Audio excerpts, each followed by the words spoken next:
D'État déjoué, que s'est-il passé le 3 janvier ou du moins qu'est-ce qui était prévu? Le ministre de la Sécurité répond. Dans la déclaration que vous allez suivre, le ministre Sana lève le voile sur le cerveau du complot, le financement, les complices et la finalité du funeste projet.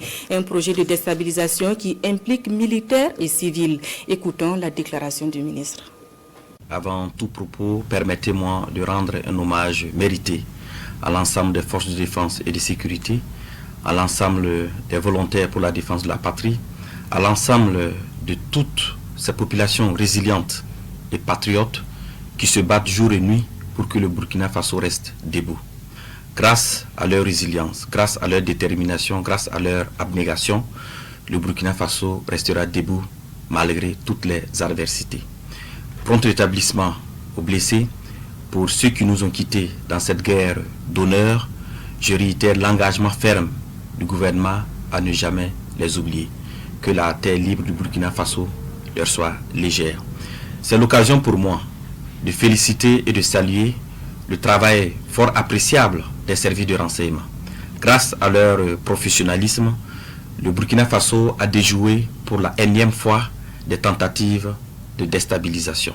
Félicitations à eux. En substance, le 3 janvier 2026 à 23 h, il était prévu une action de déstabilisation du pays.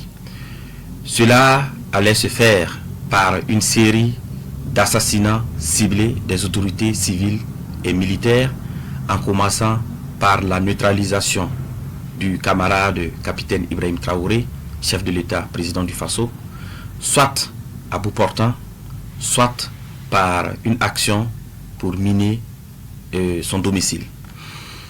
Après cette action, devrait suivre une action de mise hors service de la base drone et une intervention militaire terrestre des forces extérieures. Les acteurs impliqués pour une question de confidentialité et aussi pour éviter de compromettre l'efficacité des enquêtes, nous allons citer seulement l'acteur principal. Il s'agit de l'ex-lieutenant-colonel Paul-Henri Sandaogo Damiba.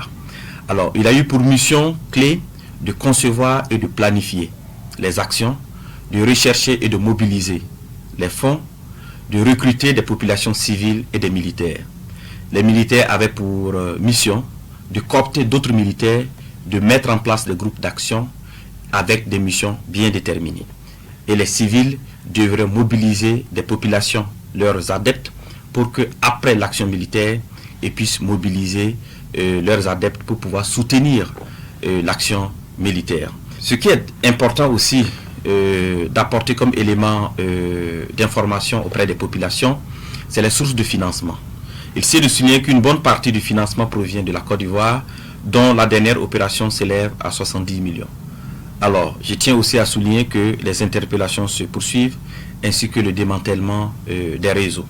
En tout état de cause, et pour prendre l'opinion nationale à témoin, nous mettrons à la disposition des médias des vidéos d'aveux issues des auditions de quelques acteurs clés. Alors, les enquêtes se poursuivent, les interpellations également se poursuivent. Alors, toutes les personnes impliquées dans cette affaire seront présentées devant le procureur du Faso et toute la rigueur de la loi s'appliquera à eux. À l'endroit des Burkinabés, je tiens à rassurer les populations que la situation est sous contrôle. Je les invite à rester sereines. Aussi, je tiens à saluer l'esprit d'abnégation, l'esprit de patriotisme des populations et particulièrement de la veille citoyenne. Cette énième mobilisation des populations pour protéger leur leader, le camarade capitaine Ibrahim Traoré, témoin de leur détermination à soutenir la marche irréversible de la libération du Burkina Faso des chaînes de l'impérialisme. Je lance aussi un message d'unité nationale, de cohésion sociale et d'appel à vigilance accrue aux populations pour renforcer la veille stratégique de lutte contre l'impérialisme. C'est l'occasion pour moi d'appeler l'attention des populations à faire montre de discernement dans leurs activités quotidiennes pour éviter d'être auteurs ou co-auteurs ou complices des projets funestes de déstabilisation de notre pays en dénonçant tout comportement au numéro indiqué. Alors, je souligne cela parce que dans les investigations, de nombreux citoyens civils ont été également interpellés parce qu'ils ont été utilisés naïvement pour faire des courses ou pour transmettre des commissions par-ci, par-là. Et donc, c'est pour cela que je tiens réellement à ce que les populations soient vigilantes, à ce que les populations montrent le discernement dans leurs activités quotidiennes.